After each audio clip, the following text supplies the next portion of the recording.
سمجھتا، لیکن امام حسین نے اپنے نانا کے دین کو بچانے کے لیے، اپنے نانا کی دین شریعت کو بچانے کے لیے جو اپنے رشتہ دار کو، اپنے خاندان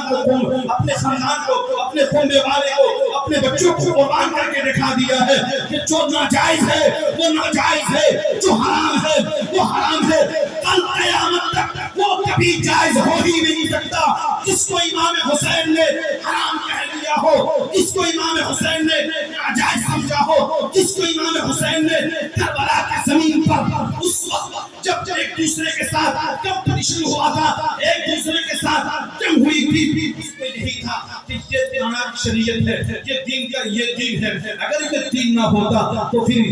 حضرت امام حسین سے دوسرے طرف بیٹھ کر لیتے کہ وہ جو دوسرے دین تھا وہ غلط تھا۔ تو ہمیں چاہیے، ہمیں سود سے بچنا ہوگا، تو ہمارے اندر یہ ہوگا کہ ہم امام حسین سے محبت کرتے ہیں۔ ہمیں زنا سے بچنا ہوگا تو ہوگا کہ ہم امام حسین سے محبت کرتے ہیں۔ ہمیں جھوٹ بولنے سے، ہمیں داغا ڈالنے سے، ایک دوسرے کو ظلم کرنے سے، ایک دوسرے کو ستانے سے، غریب کو ستانے سے، مظلوم اور یتیم کو ستانے سے، یہ دوسرے کے حق کھانے سے ہمیں بچنا ہوگا۔ تو آپ کے پاس ٹھوس دلیل ہوگی کہ ہم سچا اور پکا امام حسین سے محبت کرنے والے ہیں، سچا اور پکا، جس طرح امام حسین نے کربلا میں سچا ہو کر کے سر کٹا کر کے دنیا والے کو یہ بتا دیا ہے سر تو کٹا ہے لیکن سر نہیں جھکا ہے، سر کٹ سکتا ہے دین کی خاطر لیکن سر نہیں جھکتا ہے۔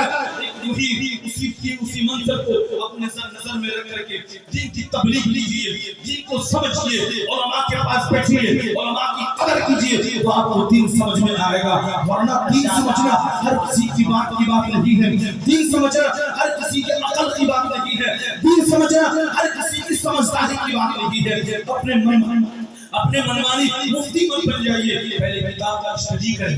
کتاب کا مطالعہ کریں، قرآن کی تفاسیر کو پڑھیں، حدیث کا مطالعہ کریں، تب آپ کو پتہ چلے گا کہ شریعت کیا ہے، حرام کیا ہے، جائز کیا ہے، ناجائز کیا ہے، امام حسین کا راستہ کیا ہے، یزید کا راستہ کیا ہے، تو پتہ چل جائے گا۔ تب آپ فرق کر لیں گے کہ یہ امام حسین کا راستہ ہے، یہ یزید کا راستہ ہے۔ تب آپ کے دل میں خیال ہوگا کہ ہم اپنے خاندان والے کو، اپنے بچوں کو، اپنے رشتہ دار کو اس راستے پہ چلائیں گے جو راستہ امام حسین کا ہے، اس راستے پہ نہیں چلائیں گے جو یزید کا ہے، کیونکہ یزید کا راستہ جہنم میں جاتا ہے اور حسین کا راستہ جنت میں جاتا ہے۔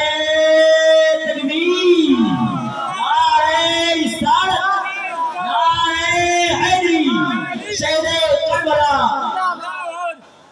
میں یہی سے اپنی باتوں کو، وقت بالکل مختصر ہے، بہت کم ہے، وقت قلیل ہے،